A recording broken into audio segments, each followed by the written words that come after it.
Gratidão a vocês que nos acompanham em todas as nossas iniciativas. Um grande e forte abraço a cada um de vocês. Olha aqui, ó. Estamos mais uma vez aqui no Tapiri do Mano Mania Manaus. Programa contemplado pela Lei Paulo Gustavo, do Governo Federal, do Ministério da Cultura.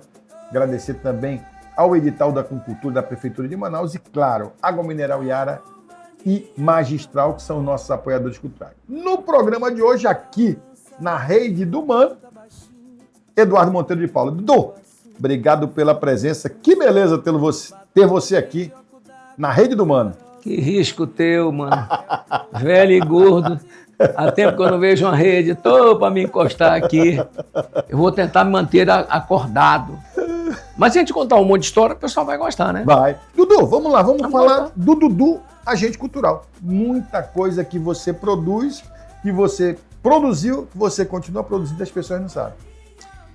Na verdade, na área esportiva, então, nós temos um leque de alternativas muito grande. Talvez a principal delas todas seja a implantação do handebol no Amazonas, né? Meu irmão era o grande atleta de voleibol do Amazonas, convocado para a seleção brasileira universitária, jogava no Peru de São Paulo, jogou aqui no Olímpico, quando foi convocado para a seleção brasileira, jogou no Peru de São Paulo, um dia sofreu um acidente, estourou o joelho. Durante a recuperação dele, ele viu uma coisa interessante, chamava handebol. Aí resolvemos trazer para Manaus. E aí, no dia, que eu não me lembro qual, nós reunimos jogadores de vôlei, basquete e futsal. E na quadra, que não era ginásio do Rio Negro, fizemos o primeiro jogo. E, na verdade, não era nem handebol, aquilo era alguma coisa... Qualquer coisa que temos jogar. Jogava com as mãos. E, na verdade, a gente fazia igual o basquete. Saía quicando com a bola, e aí arremessava. E eu tenho até umas fotos gozadas, nem te arremessava assim, te arremessava como no basquete. Então eu jogava um gol assim. Mas eu acho que essa foi uma iniciativa legal. Nós fizemos o primeiro campeonato de ginástica aqui no Amazonas. Trouxemos a seleção brasileira de ginástica para inaugurar o ginásio do Colégio Militar. Fizemos o campeonato brasileiro de tênis de mesa, de tênis de mesa, trazendo o técnico da seleção japonesa, que na época era o master do mundo do tênis de mesa. Fizemos o campeonato brasileiro juniores de voleibol de clubes. E o ápice de toda a história foi o Pan-Americano de handebol. Trouxemos 8 países para cá, onde nunca tinha acontecido um Pan-Americano no Brasil. Nós trouxemos para o Amazonas na inauguração do ginásio do Clube do Trabalhador, do ginásio do SESI. E que um detalhe, né? Cuba e Estados Unidos. Já pensou que confusão boa foi essa? E tu sabe o que é legal? Aí que entra a parte cultural, né? O Brasil não tinha relação de amizade com Cuba. Então nós tínhamos que ter uma licença especial do Itamaraty e Cuba desembarca aqui como grande favorita. O Brasil não consegue chegar na final, mas o Brasil foi classificado pela primeira vez na história da Série B do handebol mundial, né? E o que é interessante, quando terminou os jogos, o pessoal da Polícia Federal disse: rapaz, os cubanos estão levando toalha, sabonete, pasta, escova de dente. Não vamos deixar, eles não têm lá, deixa ele levar. Mal nós sabíamos que eles levavam já no desembarque. Já ficava. O governo cubano já ficava para eles, né? Essa é uma grande experiência. Eu acho que nós tivemos aqui, isso me projetou para ser o cara do handebol, o cara da CBDU. Fui a 18 eventos internacionais pela CBDU. Todos os campeonatos universitários, fomos a 12 aqui. Fomos a várias universidades. Tudo isso foi nos levando a um raciocínio que as pessoas não percebem. Esporte é cultura. Sim, sim. Quem acha que é diferente está muito enganado. Você está tendo agora um campeonato, você vai ver o comportamento das crianças de cada estado. É diferente. É diferente. Quer dizer, a gente tenta atendê-los na unidade, né, gente? Em geral, né? O geral, vamos tentar fazer como aquele negócio. Café da manhã é internacional. Então é pão, manteiga, queijo, tudo que todo mundo tem em todo lugar, né? Ah, mas eu quero da minha tapioquinha. Mas será que o pessoal do Acre toma tapioquinha? Pois é. Então nós temos que ter esse cuidado cultural de atender a todo mundo para que o atleta tenha a performance melhor dentro da quadra. Tutu, o pessoal te conhece muito pelo esporte, mas você foi uma das pessoas responsáveis pela vinda da televisão e da replicação da televisão no Amazonas. Gilmar, eu vou resumir porque a história é longa grande. E eu não quero concorrer com os meus parceiros. Não quero concorrer com meus parceiros de música. Essa foi boa, né? Vig, Pedrinho Sampaio. Ele é meu irmão, por isso que eu gosto de fazer isso. Bom, em 1964, a Sadi Hawashi trouxe a Manaus um teste de TV a cabo. Coincidentemente, na época, eu fazia parte da juventude do Olímpico e eu imitava um cara chamado Louis Armstrong. E ela convidou a juventude do Olímpico para ser o primeiro grupo a se apresentar nesse teste de televisão. Então eu estava lá em 64. 63. E essa televisão implantou-se no Amazonas, só que com 6 meses parou porque os papagaios, que hoje chamam de pipa, não sei porquê, também não. Os papagaios cortavam o cabo da TV, então não tinham o que fazer. A dona Sadi foi a Brasília e trouxe uma TV UHF, preta e branca. O UHF, sabe, uma antena menor, tinha uma projeção muito menor, mas tudo bem, preto e branco, tudo bem, passou-se o fato. Muitos anos depois, eu já trabalhando na Rede Amazônica, o primeiro canal de televisão colorido, eu e meu irmão realizamos Jogos Pan-Americanos e um dia, naquela época, a Rede Amazônica transmitia Bandeirante, não era Band, era Bandeirante. E aí uma voz muito conhecida, uma voz marcante, chamado Luciano do Vale, disse: eu quero o jogo Brasil-Argentina desse ano sul-americano, dentro do Pan-Americano. E foi feito assim. E só que o repórter, quando chegou, não pôde ir para o estádio. Quem fez a reportagem foi eu. Então, a primeira reportagem nacional de esporte da Amazonas, lá estava eu presente nesse fato. Passaram-se anos e anos e anos. Eu fui para Juricaba para treinar a TV Globo, que ia passar para a Rede Amazônica. Eu levei para a Maratona da Rock seu Álvaro Honório de Lima. Era um velhinho que corria, né? E o velhinho corria assim, assobiando. Foi a atração da maratona, né? Porque nós... tinha um cara em São Paulo chamado Raul Quadros, um grande repórter, que era o dono da concessão. E ele não aceitava concessões de Manaus para Nova York.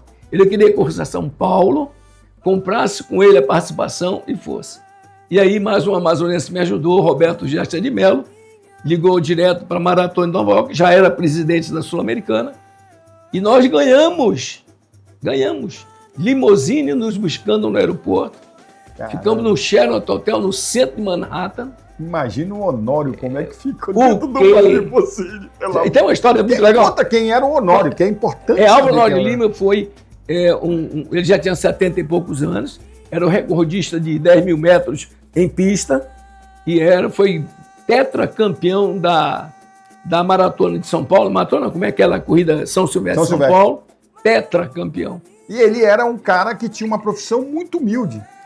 Ele era pedreiro, ele era afobadinho demais, ele não aguentava trabalhar com ninguém, ele fazia massa, ele botava o tijolo, ele fazia um emmassamento, quem fosse ajudar ele mandava, sai daqui, porra, não te aguento não. Era um mau humor terrível, mas uma pessoa maravilhosa. E aí o que é legal, o que eu quero contar para você é o seguinte, no dia que nós chegamos, o telefone toca, como eu falava inglês, eu atendi. Aí eu queria falar com o seu Álvaro, em português. Aí eu disse, quem é? Eu esqueci o nome da pessoa agora. Disse, por quê? O Pelé quer falar com ele. Agora você imagina, um caboclo do Amazonas, nós tínhamos conseguido uma matéria no New York Times, que contava que um índio do Amazonas de 75 anos ia correr, tudo. E, mano, velho, o Pelé foi lá para nos conhecer.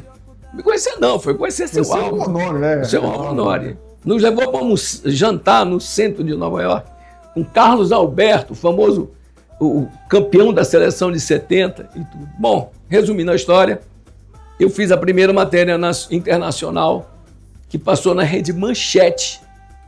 Só que Manaus, às 8 horas, apagava a luz da cidade.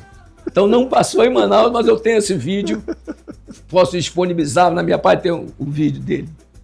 E para completar a obra, em 1984, finalmente nos ligamos com o mundo através de satélite e eu participei do programa do Faustão, fazendo algumas cagadas legais, viu?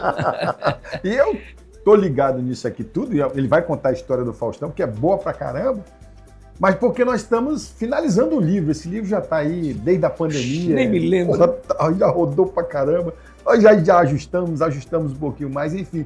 Mas conta a história do Faustão, porque ela é espetacular. E quando ele fala de cagada, é cagada mesmo. É cagada. Mas não por causa dele, por causa de outras pessoas que estavam participando. Mas que da marcou, reportagem. né? Marco, sim, sem dúvida. Pela primeira vez que o Amazonas se ligou com o mundo através de satélite, o Faustão tinha sido contratado pela Globo e todo final de semana ele fazia o caminhão do Faustão.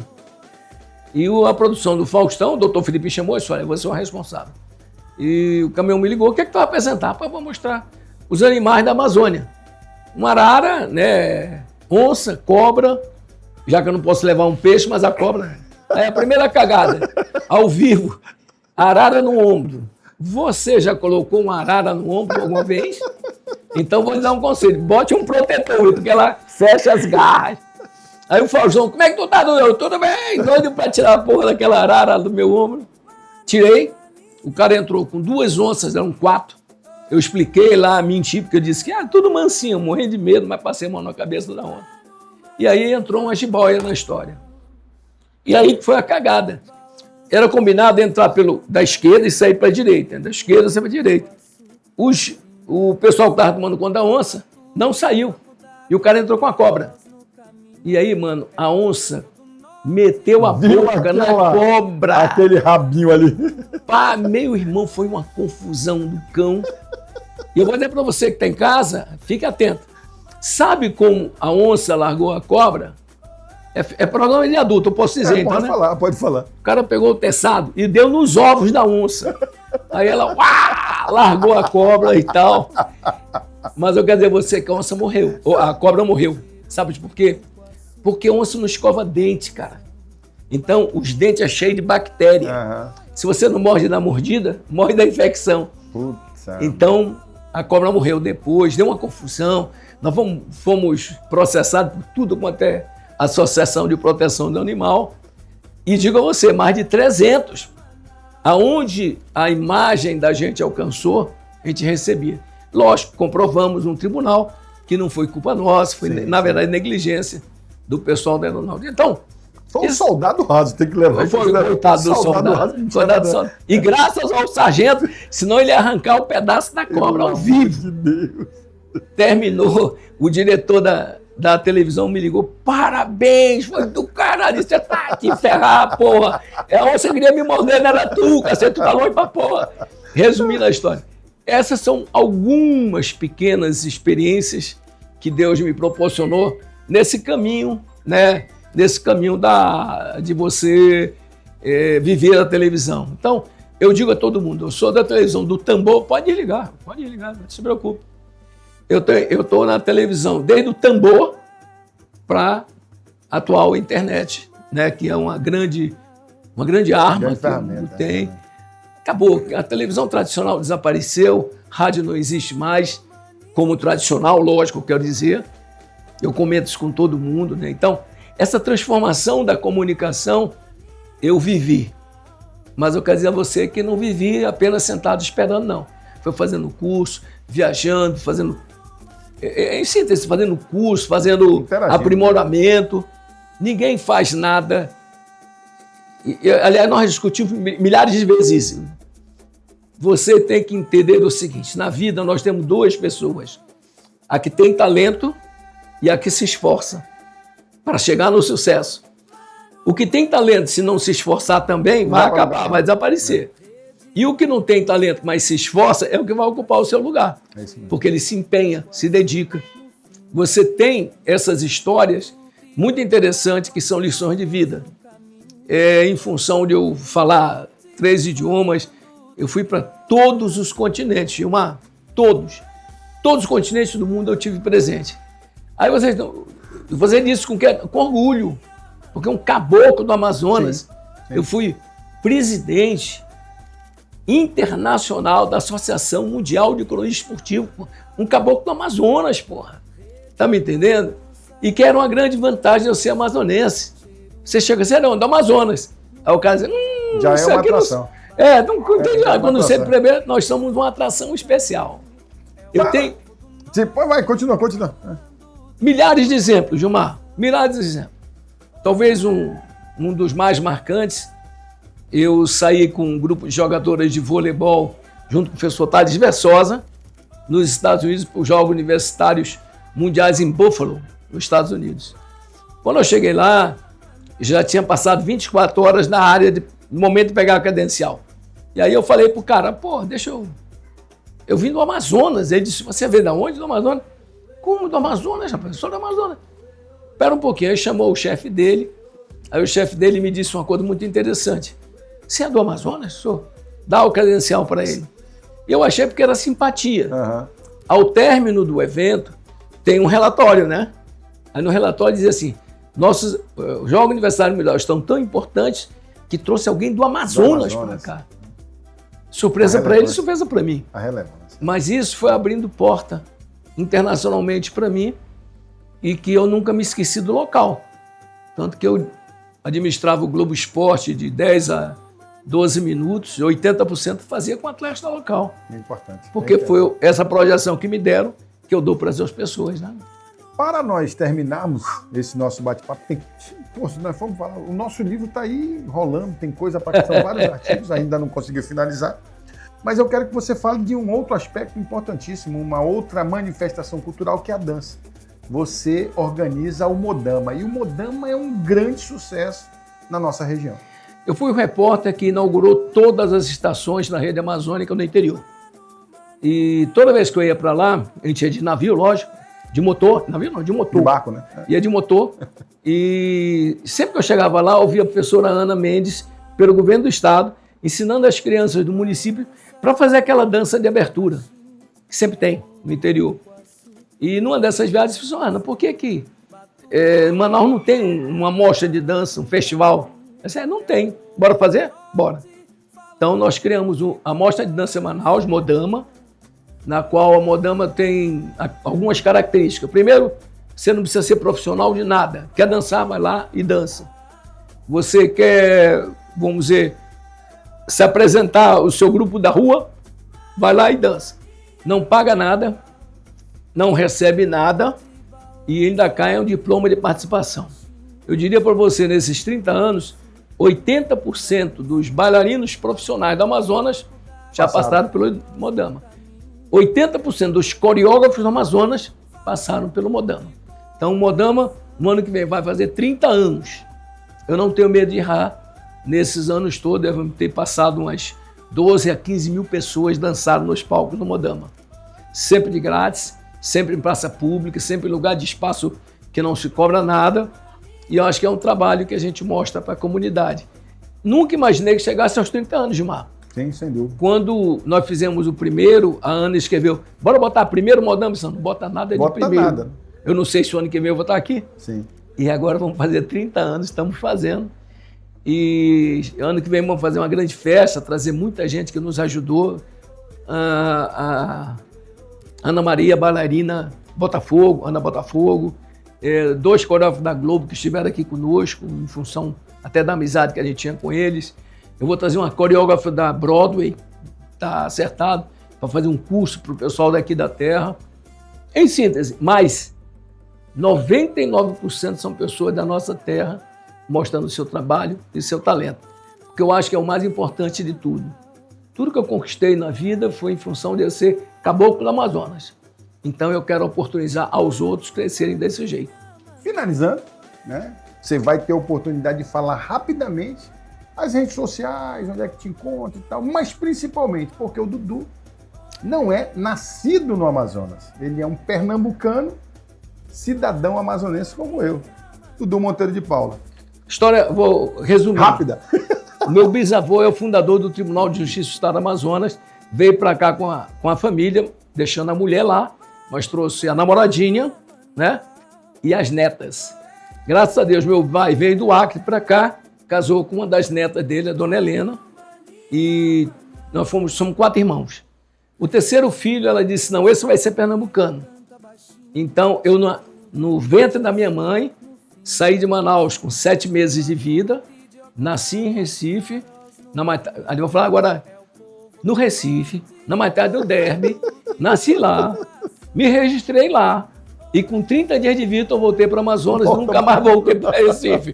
Então, eu sou registrado, mas sou amazonense de corpo, coração, alma, vontade, espírito, formação. Eu sou amazonense. Agora, nasci em Pernambuco, com muito orgulho, por causa da minha querida mãe.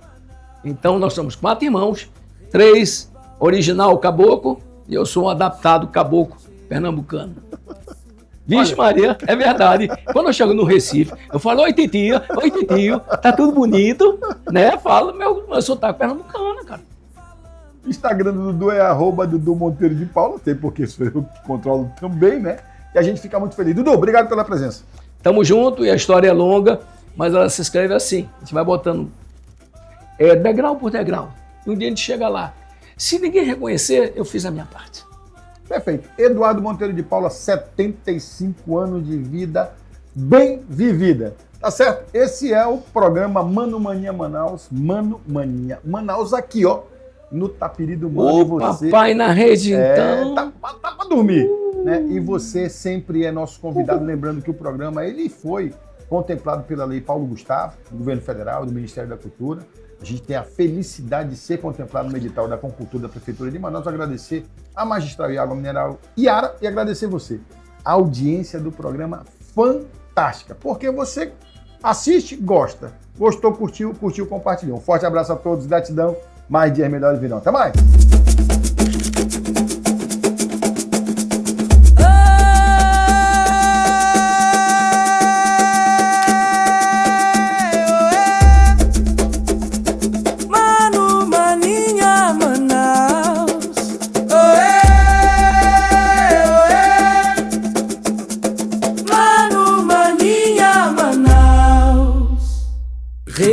Balança, rio canta baixinho, cheiro de cupuaçu no fim da canção.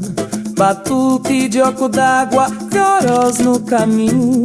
É o povo do norte falando de coração. Oê!